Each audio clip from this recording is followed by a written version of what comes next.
What's up, my comic comrades? Back in the beginning of December, we covered the first issue of the new 12-issue limited series titled Dark Knights of Steel. It's an Elseworlds type story that focuses on the medieval version of the DC universe. Or as I like to put it, DC meets Game of Thrones. Either way, the first issue was fantastic, with a great setup for the rest of the series. If you haven't read the issue for yourself or watched our episode on it, you can do so right here before watching today's video, otherwise you're gonna be confused. But before we dive in, we want to thank Raid Shadow Legends for sponsoring today's episode. You know what's better than a great mobile game? A great mobile game that's free to play. And that's why it's time for you to download Raid Shadow Legends. You can do that right now on your phone or PC by using our links in the description or by scanning the QR code on the screen. This fantasy RPG now has over 600 champions, and all of them come from unique factions, each with their own history in the world of Teleria. Raid also features its share of brutal and awesome villains and bosses. And this month, Raid just introduced the latest addition to its big boss roster, the Hydra. This multi-headed beast is a superpowered clan boss that's like many bosses rolled into one. In fact, each of its heads has unique mechanics. So Hydra could share the pain and push damage from itself onto your team, it can scare your champions, rot them from the inside out, cloak itself in a cloud of poison, and a ton of other crazy things. If you cut off its head though, it exposes its neck, which allows you to deal out some insane damage before it grows back a new head. Regardless, this thing is definitely one of the toughest fights in the game, but taking it on could also yield some of the best artifacts available. On top of unleashing Hydra,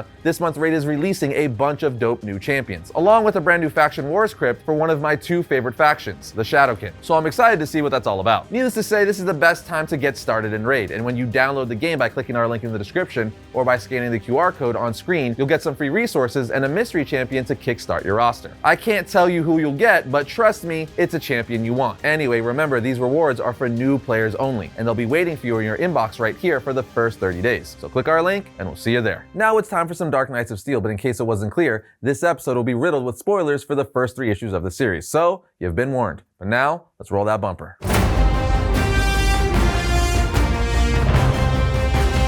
Issue 2 starts off where the end of issue 1 left off, with Bruce holding a dead Jor-El as his eyes light up red with heat vision. Because remember, we found out at the end of issue 1 that Bruce in this universe is also Jor-El's son and Clark's half-brother. Essentially, Bruce is the Jon Snow of the DC universe. We then get a panel of Bruce screaming in anger as he fires his heat vision into the sky. This obviously alerts everyone in the castle to be like, what the heck is going on? So when Laura and Clark come out, they grab Jor-El, mourning the loss of their father and husband. While we see a caption say, "Fate is a very dangerous thing. Knowing the future often means becoming a slave to destiny." It means becoming exactly what we fear. No matter how much we struggle, we become agents of our own downfall. As Laura and Clark are mourning Jor-El's death, Bruce jumps down from the top of the castle, landing next to Alfred, who's holding 2 horses, with Bruce saying, "An arrow from Hob Forest." And with that, Alfred knows exactly what to do as they both get on top of a horse charging into the forest. With Alfred saying, "How could an arrow fly so far?" Bruce tells him, "The Green Man." As they get near to the forest, an arrow is fired at Alfred's head, but Batman catches it with one hand right before it hits Alfred in the face. He then breaks the arrow in his hand, telling the archer, aka Green Arrow, "I see you," at which point Batman jumps off his horse with a sword in his hand, slicing Green Arrow's left arm off. He then holds the sword to Oliver's throat, saying, "Where is he?" But Alfred grabs Batman's hand, saying, "Bruce, don't." He replies, "It's all right, Alfred. I'm not a murderer. And I can't get answers from a dead man. He will tell us where the Green Man is." The comic then takes us to the Kingdom of Storms, where we see this mysterious Green Man arrive, telling Constantine it is done. Constantine asks, "And Oliver?" The Green Man tells him, "The ring told me to leave him." Constantine then replies, "Did it? Right, well, I can't argue with jewelry. I guess I'll go tell the king." So like I mentioned when breaking down the first issue, obviously this Green Man is a Green Lantern, as there's been several references to his ring, which of course is a Green Lantern ring. Anyway, Constantine makes his way to King Pierce to tell him the news. But before he does, he sees Pierce training his children, Anissa, aka Thunder, and Jennifer, aka Lightning. But also a brand new character for this universe, his son Jacob, who can control the rain. And obviously, if you still haven't caught on, King Pierce is Jefferson Pierce, aka Black Lightning. After getting rained upon with Jacob training using his powers, Constantine tells King Pierce it's done. The Green Man did it. He asks, "Jor-El is dead?" Constantine replies, "Yep. 1 down." Constantine continues to say, "But like I've always said, I'm not sure it's a great idea." Pierce says, "It was your prophecy, Constantine." He replies, "Yeah, and being a prophecy, who knows what it actually meant? And who knows if the situation is made worse by his death?" King Pierce tells him, "I chose my realm, my people, and my children. Can you guarantee their future while the aliens live?" Constantine replies, "I can only guarantee one thing, your majesty. You will have pissed them off." Meanwhile, back at Castle L, General Waller, that's right, Amanda Waller is the general of the army of L's in this universe, universe, which is very fitting, tells the queen it is time for war. This was ordered by Pierce. You know this. He has assassinated our king. There must be reprisal. There must be justice. But Alfred speaks up saying, justice, yes, but as the last survivor of a war, I urge you not to sacrifice others because of your own personal hurt. The queen agrees, saying, Alfred is correct. I will not send thousands of innocents to die for the actions of a few. General Waller then says, they will come for you. Your kingdom needs you. Will you lead or wait for death? Harley then speaks up saying, Bruce, help us out here. What do you say? Clark says, it's not for Bruce to say. This is for our family to decide. He is not one of us. Which of course is ironic because Bruce knows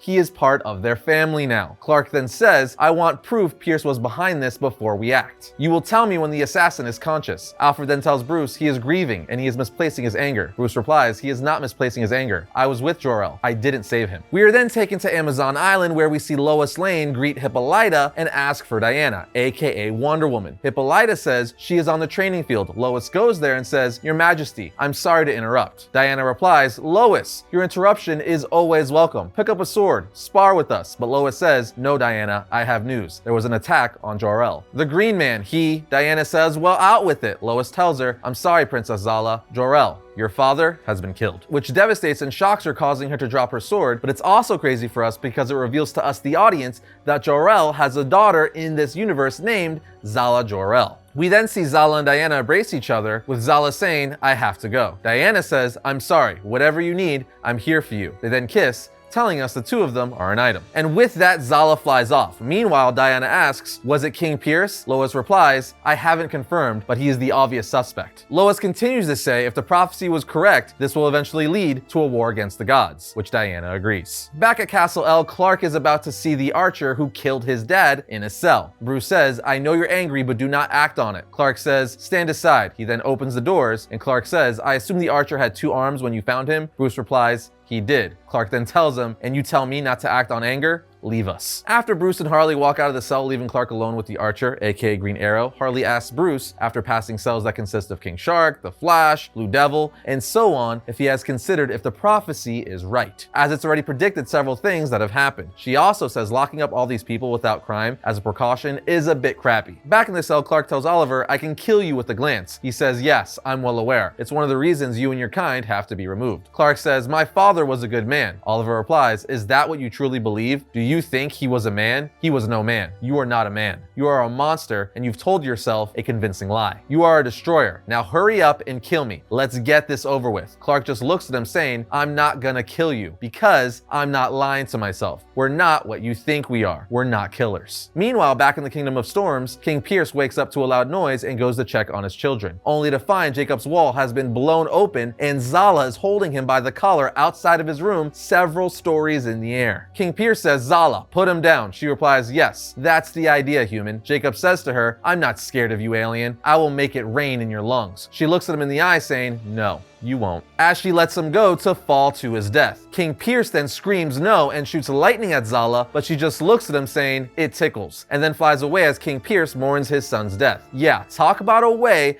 to end an issue. Freaking Jor-El's daughter just got revenge for her father's death by killing King Pierce's son. Crazy. Issue 3 starts off with a young Jimmy Olsen looking in a telescope, seeing a green star crashing to Earth, with Olsen saying, Paige, fetch me a Robin, as he says, a star has fallen. We are then taken inside Castle L, where Bruce says it fell half a day's ride to the east in the lands of Magnus. Alfred and I will investigate. General Waller says, we've been attacked, Bruce. I'm not sure it's the best idea for you to go riding off on a quest right now. He then repeats a line from the prophecy saying, come from the stars. I'm not sure it's the best idea to ignore how the prophecy begins, General Waller. The Queen then tells Bruce, go, be careful, learn what this is, and then return as quickly as you can. We will wait to bury the king until my daughter is back with us and you've returned. Bruce then says, thank you, Your Majesty. Bruce then tells Harley, you'll speak to the Lady of the Forest. She replies, I will. She won't like it. He says no, she really won't, as they're obviously referring to Poison Ivy. Bruce then tells Alfred, we must move quickly. We won't be the only people to have noticed a falling star. And he's right, as we see this world's version of the Metal Men, who are just knights in different colored metal armor, searching for the star as well. But as they ride, they see a hooded person who walks up to them saying, "The metal men, I know of you." But Led pushes the hooded person aside saying, "Great, we don't know of you, peasant." She then takes off her hood and one of them says, "Zala Jor-El, what is this? What does the House of El want on Magnus lands?" She replies while grabbing his sword, "These won't be Magnus lands much longer," as she single-handedly starts killing each of them. Back on Amazon Island, Lois tells Queen Hippolyta that King Jefferson is on his way here. She asks why. Lois tells her his son was murdered. Hippolyta wants to know by whom, but Lois tells her my information gatherers haven't been able to learn yet. But we suspect it's some kind of reprisal for Jor-El's assassination, but striking down the boy makes no sense. Long story short, Hippolyta, Diana, and several of the Amazons meet with King Pierce on a ship, as the men are not allowed to step foot on Amazon Island. While they're talking on a ship, Hippolyta asks, "Did you have Jor-El killed?" He replies, "I did. I couldn't ignore the threat they posed any longer. I had to act to save our world, and now I know I was right to do so, having seen their power alongside their evil." Hippolyta asks, "What do you mean? Whose power?" Constantine tells Lois, "This is gonna be awkward." Pierce says Zala Jor-El murdered Jacob, at which point Diana asks, "What? Zala would never." King Pierce then slams his fist down on the table with lightning coming out from all around him, saying, "She did. She struck at night. She dropped him from the sky. She took away a prince. She smiled as she murdered my child." Lois then asks, why would she do that? If it was a surprise attack, why would she not tear the castle down around you all? She's strong enough. He answers, "You want me to stop and consider the reasoning behind her murdering my son?" Lois replies, "Of course I do." King Pierce says, "You know the prophecy, Hippolyta. You know the threat they pose, and yet you allow your damn daughter to consort with..." But the queen says, "Do not come to my shores and lecture me, Jefferson, and do not involve Diana. I know the prophecy." Pierce then says, "A war with the elves is coming. You are either with the world or against it. Our realm and yours have stood together for generations. Will you stand with us now?" Diana says, "Mother, we can't," but Hippolyta tells him, "If war proves unavoidable, King Jefferson, we will not abandon the Kingdom of Storms." Diana then runs out saying, "This is insanity." Hippolyta chases Diana saying, "We have always stood with the Kingdom of Storms, and they with us." Diana looks at her saying, "Tradition is a terrible reason for Amazons to die." Hippolyta then tells Diana, "I forbid you to leave," but Diana says, "No one here can stop me." Diana then heads out to find Zala, as she doesn't believe she's the one who killed Jacob. Elsewhere, we see King Pierce take sail on the ship again, where they ultimately spot Zala hovering up in the sky. She then says, "You met with the Amazons?" King Pierce says, "I wasn't prepared for you last time. I'm ready for you now." He then attacks her with lightning, causing her to fall into the water. Constantine then says, "Can anyone see her? Is she down?" And as he finishes his sentence, Zala comes crashing up through the middle of the ship. She then takes a piece of shattered wood and impales King Pierce from behind right through the chest, saying, "No more kings," and then flies away. That's right, she just killed King Pierce. Constantine says, "I'm sorry, I didn't see her." Pierce tells him, "It's all right. This isn't on you, my friend. John,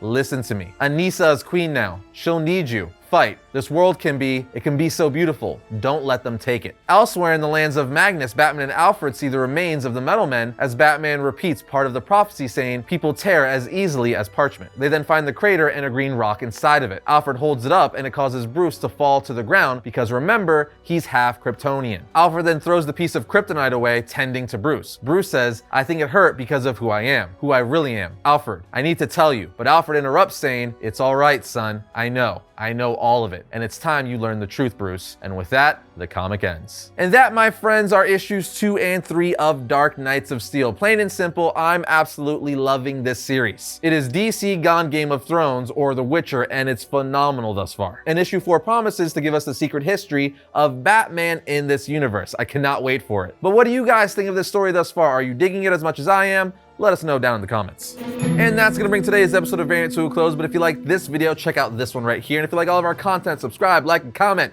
It always helps the channel out. But other than that, I'll see your lovely faces next time when I talk about all things comics.